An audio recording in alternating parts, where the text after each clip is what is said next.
Hey, just wanted to make a video reviewing my 8 flat PB I got a couple weeks ago. I haven't really done too many reviews recently. I'm trying to think of maybe a better way to kind of go over my runs. I feel like I might just be like kind of filling up my channel with a lot of these analysis videos. So I don't know if I'm gonna be doing these for like I had some other sub nines I got, and I had some pretty good paces I got recently.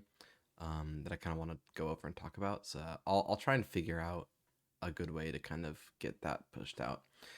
But yeah, I'll start with this run. It's a kind of quirky run. It's probably a bit more standard than a lot of my runs in the terms of like it follows a pretty like normal fast run, just in kind of how it plays out and like the seed itself. But yeah, just starts off with me normal resetting. You can see I use thin BT here. Again, I can't really vouch enough for thin. It's just so helpful. In this case, you don't really get to see much of the glory of it because I spawned in the chunk, right? So you just see how I'm looking around. The spike stays the exact same everywhere I look. So it's like, okay, either I have two spikes that are like very perfectly placed, not overlapping, or it's in my chunk. And you're always just going to say, okay, it's probably in the chunk. You can see I do some setting changes here. I have upped my RD. I've turned off chunk borders. So all I really need to do once I exit out of this menu is just up my entity distance. You'll see this BT isn't the greatest BT ever. You don't have any resources for an axe. So I actually opt, this island is pretty, there's not much decision making really to make here, because you can see that it's just one small tree right ahead of me, a 4 tall, and then this big tree right here. And there's a pretty convenient little structure here that allows me to kind of naturally boost this TNT to get all of these logs. In general, you really want to make sure you're getting the most out of your TNTs. I'm not the hugest proponent of like forcing like boosting a TNT up one.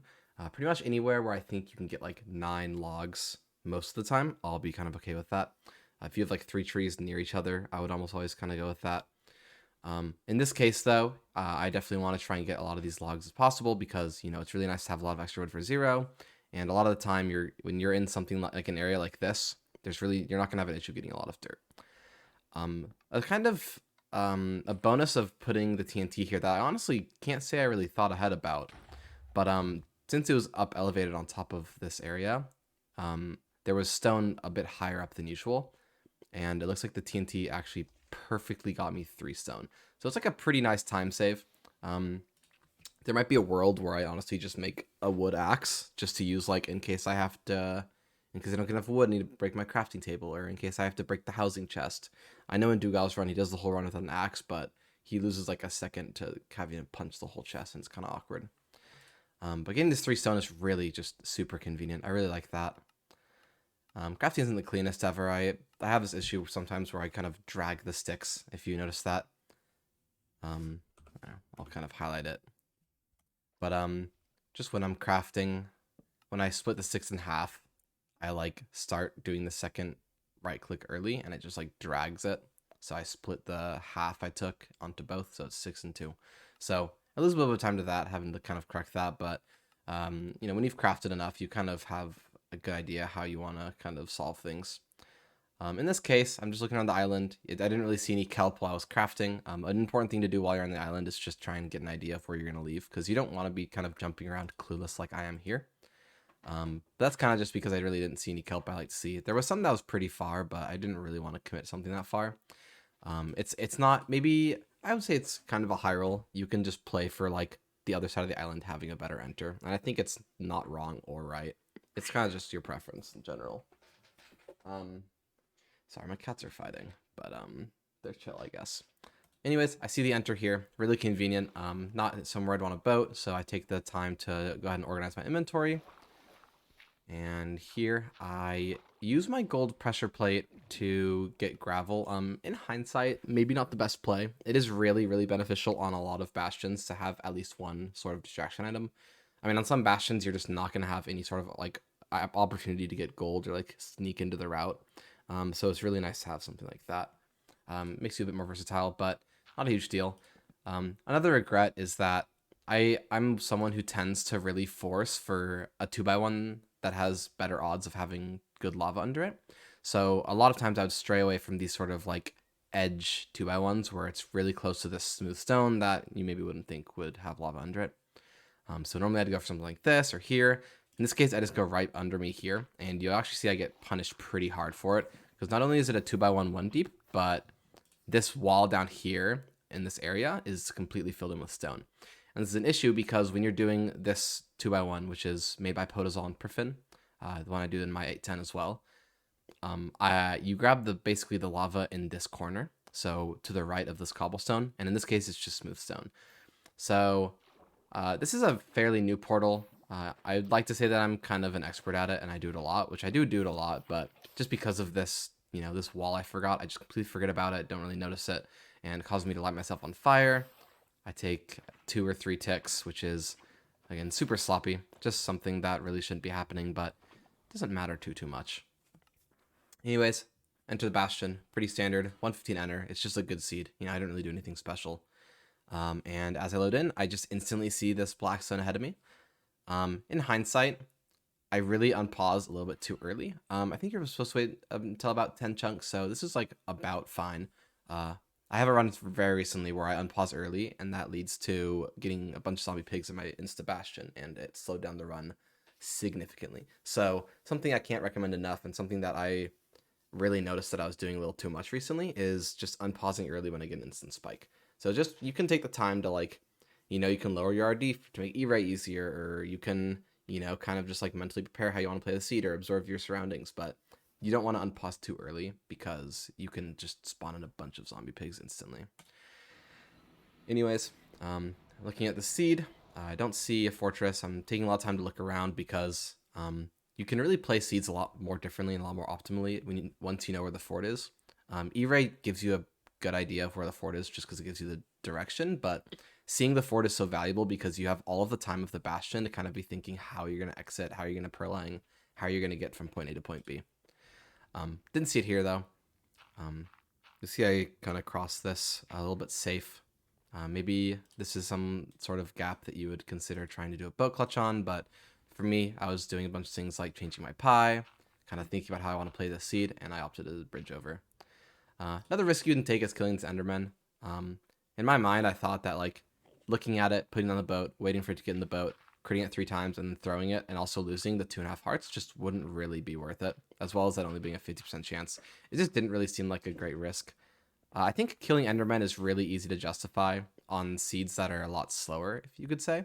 Seeds that the risk or the reward is worth the risk because of how great it is. This is just not really one of those cases. Barely get that gold helmet craft off, something that I am not great about. I really need to work on that craft. I've been practicing it recently, but for some reason I just kind of struggled to get everything ready.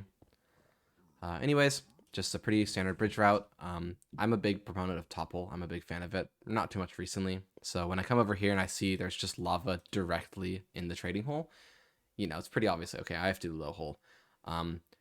Luckily for me, I'd kind of put more time into it recently and kind of relearned it, but you can see that I'm not as comfortable with it as I am with other Bastion routes because I just instantly mess it up. Place this random dirt, really awkward, but still kind of get the right idea. This block is something a lot of people don't break, and I think it causes a lot of routing issues, some pathing issues with the piglins.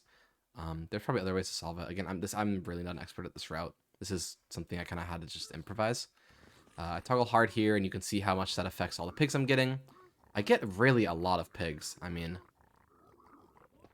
it looks really good. Go ahead and leave the trading hole.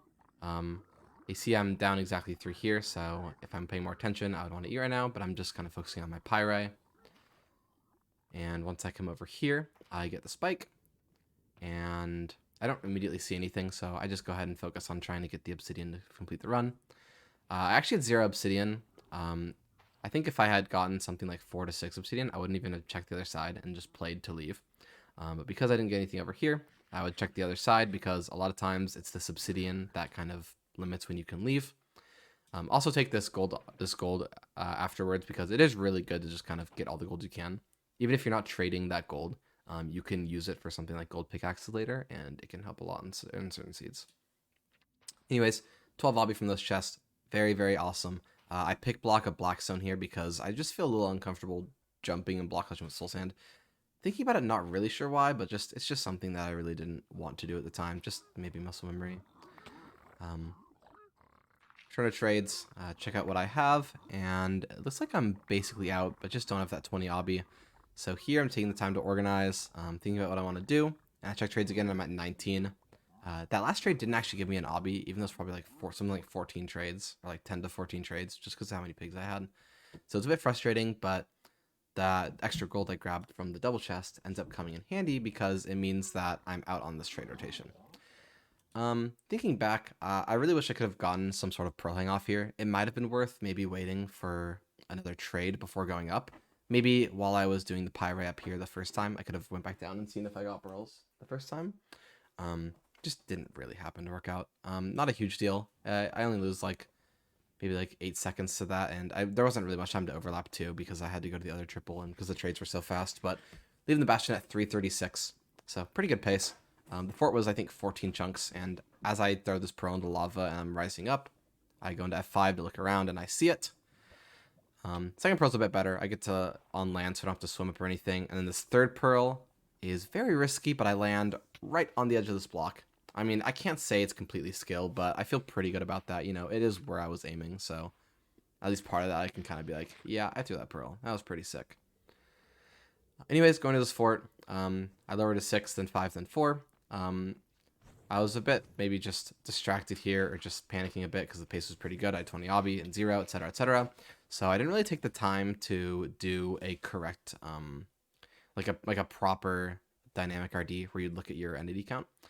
But I think it's maybe okay in this scenario because once I lowered to 6 and 5, I really just saw a bunch of withers everywhere, and I kind of decided, okay, I'm not really gonna commit to that. And once I saw these double spawners as well, like it really incentivizes just not committing to this 6RD or to the dynamic.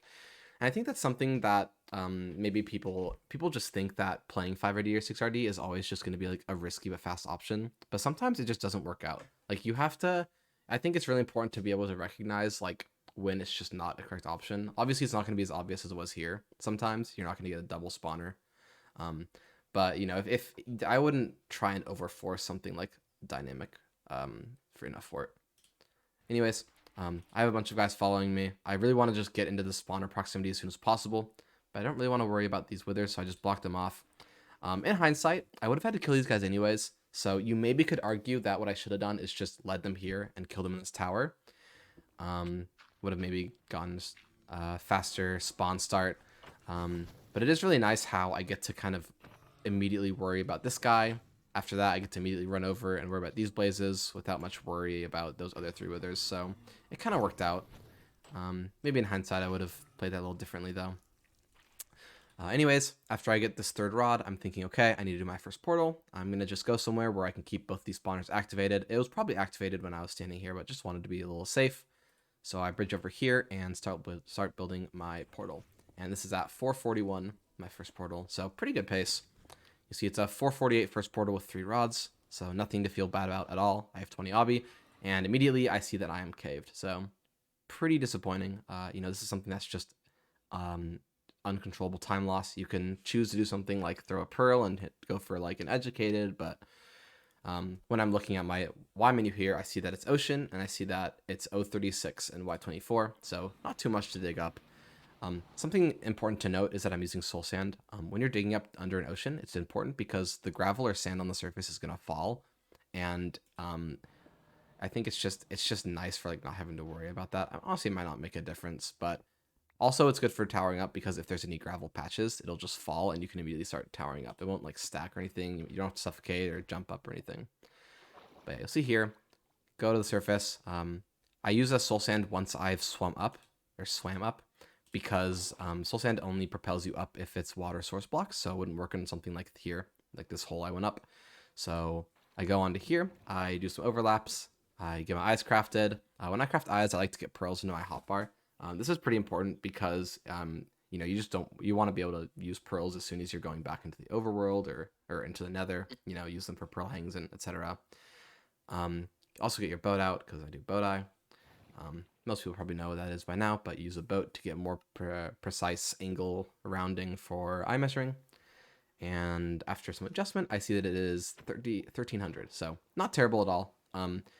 Something that I had noted was that in this direction, the terrain was looking fairly good. I hadn't really looked at it much, but I know that this was not the way of the basalt wall, so already a pretty promising run. Next thing I thought of here was I needed a death reset. I have a lot of pearls that are going to allow me to play this seed faster, but one thing I didn't have was too much health to allow that. I can only throw one pearl at this point. I had no food left, I believe. Yeah, no food left. So I'm going to go ahead and death reset, but I might as well just craft all my explosives. You can see I have 9 beds crafted now. So I'm just going to go ahead and craft these. Going to slap that bed down and just death reset. A little bit slow. You know, it wasn't the most insane mechanics ever, but worked fine. And going to be re-entering at about 5:42. So it was a really, really long measuring split. Almost a minute, which is pretty frustrating. If it was something like a surface and there was like food next to me, this probably could have been cut like 25 seconds. So, you know, there's always things that aren't perfect about runs. You know, every seed's going to have its weaknesses, and that just happened to be what this one was. Anyways, back into the fort. I have some issues killing them because, you know, Stone Axe is just a bit of an uncanny timing, just because it's like slightly different than Iron Axe. Not a big deal though. Get my 8th rod from these guys. Something I regret not doing is pearl hanging towards cords, because something you can do is just throw the pearl and start killing these blazes, and when you think it's about to land, just lower it, and it's just like completely overlap time. That's a really good habit to make. Anyways, go ahead and grab this rod. I have 5 here, but you know, there's just the last couple blazes of the wave. Might as well see if I can get a 6th rod, and I do from the last one. I throw this nice pearl. It's not straight in this direction, but forts are really nice because you just have this guaranteed flat, smooth terrain in whatever direction you need to go. So I just opted to just stay here. Have a bit of a close call with these withers. You know, kind of glad I didn't pearl any further. Anyways, I know that it's 104 and it's forward a little bit to the left, so I just want to, you know, be making up time, checking pearls. At this point, I think I'm really not going to be able to zero anymore. I'm kind of looking at my pearl count and saying, okay, I don't have any pearls, so I can just use the rest of my health down to like 3 hearts to just pearl and get to the stronghold faster and save time that way. So you notice I use kind of an aggressive pearl here. This is not an amazing pearl. It's literally just, I kind of just chucked it to get like save a few seconds. Like this saves probably like 4 seconds, but might as well, you know. If I'm not planning on doing zero, you might as well just send it. Anyways, once I get close to cords, I see that there's just this beautiful flat terrain right here. So I pearl, and I'm only a few blocks off cords. And I start building my portal, and as I build, I can hear a magma cube just slowly approaching me. And this is scary because it's really hard to deal with magma cubes once they're close to you, because they just jump so often. And when you're trying to do things like build portals, it's also kind of hard to hit the magma cubes when you're in a portal, because you have to be standing in front of it, which means you have to be sticking out more. It's just kind of it's just not a good time when you're trying to do something. So I think the nerves kind of get to me here. I feel a triple stack, feel a second triple stack, and then at some point I just end up disengaging and building off the ceiling. And I really get blessed here because this magma cube just goes straight up on top of my portal, so I don't have to worry about getting hit by him at all. Anyways, 6:38, I'm hitting the stronghold. You know, my PB is 8:10 at this point, so even though it is a really fast stronghold enter, I really need to be making up time. Something really important here is that I do thin. I use my thin window that I use for BT for preemptive, and this gives you a much more accurate angle of where the portal room is. So you'll see that I had kind of a pretty wide range of where the portal room could be, but once I lowered it down, I really get to see when that when that spike starts, and you can actually use this information as knowing exactly the chunk border of where the chunk that has the silverfish spawner is. So in my mind, I'm seeing like a box right here. I'm saying, okay, I need to go to this box. So you'll see I kind of, you know, I'm operating using that information. And as I'm going there, I get what can be called the 0 cycle chest, because it just gives me 2 more pearls, which is amazing. I mean, you know, now I have 15 pearls, and I only need really 1 death reset because I have 3 hearts. Anyways, I go to death reset because I found the portal room, and I realize that I have 3 hearts, meaning I would want to use 2 pearls. And something I could have done here was once I entered the portal room, I could have just checked the portal. Because if it was something like a 2-eye or a 3-eye, I would have never really needed to worry about what I do next. But you'll see I like instinctively try and burn myself, and I'm full health, or I have fire res still. So I kind of think on my feet, and I see the silverfish, and I say, okay, I can let him hit me, and just death reset using that. And that saves me a pearl. If this was a 0-eye and it was front dragon, this would have saved the 0 in general. It's a 1-eye though, so it wasn't a huge deal, but it is something that is just kind of nice to think about because that can save a lot of runs. Yeah, this is kind of awkward. Instead of just pressing Q on that blaze powder to get it out of the thing so I can craft the correct amount of eyes, I kind of just like hover over and right click, which is really like, it's really easy to mess that up and just chuck all of your blaze powder out. So not a great idea. Anyways, it's 7:07. I'm in the portal frame filling in the eyes. Bit of nerves here. I missed one eye, but not a huge deal. And is a 7:09 end ender with 0 prepped. You notice my hotbar is just not set up at all. I don't have beds. I don't have a hard block. This isn't really what my 0 cycle hotbar looks like, but something really important is just the ability to kind of overlap organizing your hotbar with purling. Purling is something that you're gonna have to do on every single 0 cycle ever, especially this first purl going just towards the pillars. It's just a great opportunity to kind of organize, and this lets you just enter the end quicker. So if you haven't practiced this, or if you still don't really do this and you're sitting in the portal room organizing, I would really recommend trying to practice overlapping. You can just set your inventory to be a bit more jumbled in like Peebo practice and just practice moving these things while you're purling. Anyways, you'll see I move stuff while purling, and I'm not sure exactly why. I think I just wasn't thinking the greatest, but I don't actually move beds into my hotbar, which is pretty troublesome. Usually I move my beds to 1 and my pearls to 3.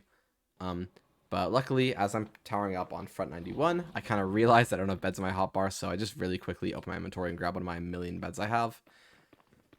And I set up really quickly. Front 91, exposed. It's just a really easy 0 cycle. There's not much about it. It's just, front 99, you can get there quickly, and there's a low chance of the dragon flying away. So a big stroke of luck in this run is just having this exposed front 91, because this is definitely one of the easier 0 cycles. Anyways, dragon circles around. First bed is really good. You just always want to kind of balance damage and the height. Height is really good. This damage is not the best you can get on the first bed, but it's pretty dang good. And you'll see that it's really prepping the dragon for these second and third beds. You see this third bed gets it in pretty good territory. That fourth bed is honestly beautiful. But my last issue, the thing that is, I would say, the reason, because it's like the latest thing that happened, the reason this run isn't sub 8. This fifth bed, for some reason, I just wait so long to detonate it, and that makes it so it doesn't kill the dragon. If I detonated it probably a good quarter of a second before any of that window, it would have killed it, and it would have been sub 8.